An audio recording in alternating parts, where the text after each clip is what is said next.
The OKC Thunder just took a huge gamble on JDub.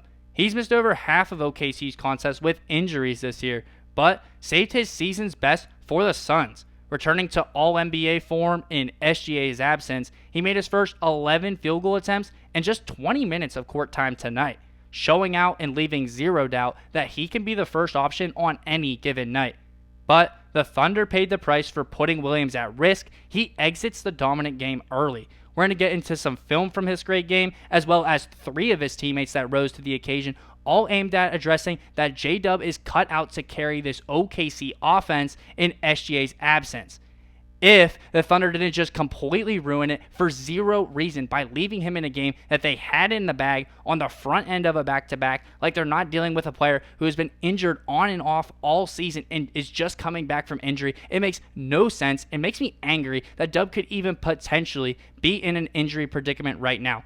Yet that's where we stand. He heads to the locker room early in his best game of the season. He was dominating the Phoenix Suns and returning to his All-NBA form of last year, a big part of why the Thunder got out to a huge first quarter lead that they never looked back from. A lot to get into here today. Gabriel Ebersole with Thunder Digest. I just want to thank our 7,361 subscribers, especially the 158 of you that joined the family in the last 28 days. Because now we are well over 90% of the way to our goal of 8,000 subscribers by the very quickly approaching All-Star break. So if you're subbed up, thank you so much for your continued support. And if you're not, make sure you change that so you can help us get this goal before the deadline, which is very quickly coming. Without any further ado, let's take a look at this dominant 136, count them up, 136 points for the Oklahoma City Thunder to 109 win against the Phoenix Suns. 3 separate quarters in which the Thunder scored 37 plus points. An absolutely great showing from this team. A lot of guys had their fingerprints on this one, which we'll get into. Jalen Williams was the catalyst of this game. However, this team shot the lights out, especially through the first 3 frames. Let's take a look at a team shooting 42 of 64. Because is that the Oklahoma City Thunder? This is probably the best shooting, like, 3-quarter stretch that they've had all season, shooting 66% right there. And on top of that, 13 of 24 behind the arc, 54%. Not only is that a phenomenal efficiency, that is the perfect ratio of 2s to 3-pointers for this team, a 2-to-1 ratio. Icing on the cake, 15 of 17 from the free throw line, over 88% as a team, and you're getting to the stripe more than your opponent, holding your opponent to 45% from the field, 30% from the three-point line. This was a great game for the Oklahoma City Thunder, and it's against the team in the Phoenix Suns, who are the 7th seed right now, sitting atop of the play-in, so a very competent basketball team, and they got absolutely belted. Let's just take a look and address, yes, they were missing Devin Booker, along with Jalen Green, Grayson Allen, and Isaiah Livers. We were missing SGA, not shown there. We were also missing A.J. Mitchell and, of course, Thomas Sorber. But this is one of the healthier OKC teams that they've put on the floor this entire season, to be honest, other than the fact that SGA is missing, the guy at the top. Having 3 people on the injury report is a very low Thunder injury report for this season, and they went out there and they really handled business. JDub was the catalyst of it. Let's take a look at a guy who scored 28 points, dished out 5 assists while shooting 92% from the field in just 20 minutes of playing time. Also chipped in 4 rebounds, hit both his 3-point attempts, posted a plus 19 rating in those 20 minutes. And on top of that, only turned the ball over once with all of those duties. Jalen Williams had a phenomenal game tonight. This guy, he's been a little bit rusty coming back, so to see him go out there and just flat out put the pedal to the metal and dominate like he did, it was so encouraging to see for this team and how they're going to bode in the playoffs. They're going to need more shot creation and half-court offense, and this guy got to it tonight. Let's take a look at some video of JDub. He's getting downhill, and he's doing it consistently. 3 guys in his way right here does not deter him from attacking the basket and finishing an and one at the end of the first quarter.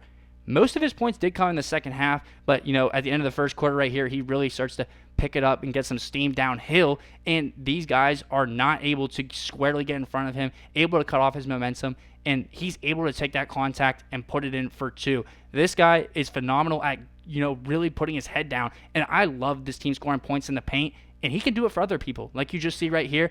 Once again, multiple people can't keep him from getting there, and then once there, dishes out a beauty to Chet, who posters, I think it's Archie Goodwin for the Suns, but nonetheless, you're taking a look at JDub once again attacking the paint, getting downhill, and making something for this team. getting to the free throw line is a benefit of that. And you see he got 5 free throw attempts tonight, something that I expect, to hold in the playoffs, which is very valuable for the Thunder. A guy who can make his own shot, get to the line. That is JDub. And yes, he's had a worse season than he's had last year, really trying to work back into it. If we're taking a look at his season numbers, guy playing 29.5 minutes a game, 17 points, 5 boards, 5.5 assists, just short of 2 stocks a game, and he's shooting 47% and 29 from the 3. 30% from the corner 3. Definitely his shooting has been a result of, the reconstructed wrist and just trying to learn that jump shot back. But he's been working back for most of the season, comes out and absolutely flattens the Phoenix Suns tonight, coming out there and in 20 minutes putting in a full game's worth of work. Phenomenal showing from Dub. But then you see this right here. Tweet from Clemente. At 10:47, it looks like Jalen Williams has headed to the locker room. And this is where I'm going to go on my rant. So, sorry if you don't want to see it. Just fast forward till you see another graphic. But why is this dude on the court in a game that we're up 30? This team has been injured all season long. And for the first time, you have 10 to 12 guys who can play in this game. You have 10 to 12 guys you can put on the court. And you keep the number one guy out there when you're up 30. On top of that, it's a guy who's missed more games than he's played this season with injuries. He's just come back from being injured. Why is he in the game? This is reminiscent of like Derrick Rose being on the court in the playoffs, like when they're clearly winning the game. Like why? And not to mention we play tomorrow. Like what is the point of keeping him on the court when we have another game tomorrow? We've struggled with back-to-backs. Like this game is in the bag. We're up 30 plus points with 12 minutes to play. Why is Jalen Williams on the court? And then you see he gets injured and heads to the locker room. It is absolutely an anomaly to be that this happened. Unless for some reason they're trying to be able to get him off onto the injury report because he wasn't going to play tomorrow anyway. This completely baffles me and angers me so much that this is even possible, especially after the game that he was having. This is ludicrous. And if we see him not suit up tomorrow night against the Milwaukee Bucks, I'm going to be very, very, very colorful about how dumb of a decision it was to have on him on the court. But as we continue to take a look at the positives of this game, the new guy coming in and getting it done, his first double-digit game in Oklahoma City, and he does it with a 5 of 8 shooting, 2 of 3 from the three-point line, and even chipping in, that OKC defense, baby, it's already rubbing off. 2 steals, 4 rebounds, including an offensive rebound, which is in this highlight tape we're going to take a look at right now. Jared McCain having a great game, gets involved first in the playmaking department at the beginning of the second quarter. Bang, bang play, dishing it to Isaiah Joe in the corner. Great touch assist from McCain. This one, ball handler pick and roll, moving to the left side. 2 dribbles, spots right into a 3. Gotta love the rhythm, the shooting, and, the craftiness out of this guy. And once again, you see him get the ball, get it right back, and dribble. Gets the switch. He's really quick going around these screens, is able to force the switch, get the mismatch, and take advantage of it at the basket. Lastly, see another spot up 3 right here. There's actually going to be another clip after this. Hits a spot up 3, catch and shoot, bang. This is what, he's brought on the team to do, is to hit those shots right there. And then you see this right here, a steal from McCain. Look at that fight, that dog in the post to really front that big man and get that steal. You see him finish at the basket right there. He is doing a lot of good things in the very early stages of his time on this team. I can already tell this trade is going to be an absolute steal. And McCain, it is great to have you here. We're really happy to see you really balling out in the early parts and already doing a lot of the things with his game that I saw people calling his weaknesses. The defense, the rebounding.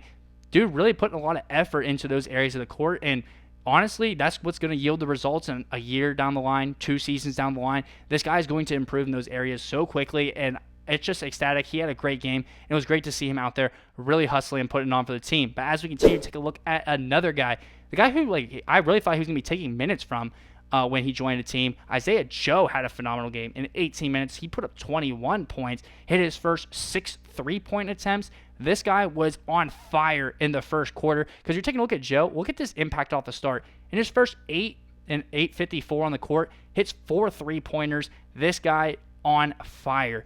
Can shoot, over anybody, through anything. This guy was a big part of OKC blowing it open early because most of his threes were in the first and second quarter. And you see right here, getting that pass from McCain that we saw earlier in McCain's tape. But then you see this, creativeness. You see him really being able to utilize the mismatch in the switch and rotations, and he's able to hit this three on the closeout, gets fouled on top of it. They actually reviewed this for a flagrant, which I thought was actually crazy, considering it was like mostly toe-to-toe type contact, which we're going to see right here.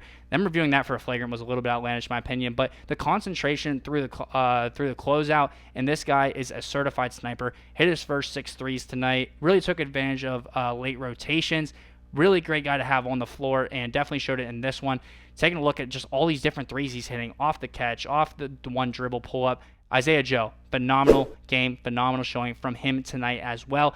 This guy, I mean, he's a strange guy because he shot over 40% from the three in the playoffs last year, and I feel like he was missing a lot. This is a very streaky guy often, and tonight he was just on, and that's what he does when he was on, putting up 21 points in 18 minutes. Very efficient game from Isaiah Joe. Really helped to blow it open early. Taking a look at the last guy we're going to be taking a look at tonight, got to give a shout-out to my dog, Kenny Hustle. 15, 6, and 2 in 23 minutes, shooting 66% from both the field and the three. This guy put in 4 offensive rebounds, and that alone, if you get 4 offensive rebounds, you're getting in my video. I love Kenny Hustle, and I mean, the nickname gives it away. You know this guy's going to go out there and hustle. And we were taking a look at the impacts of this. Take a look at this guy. You're seeing him get up the court right here, get into the lane, miss the shot.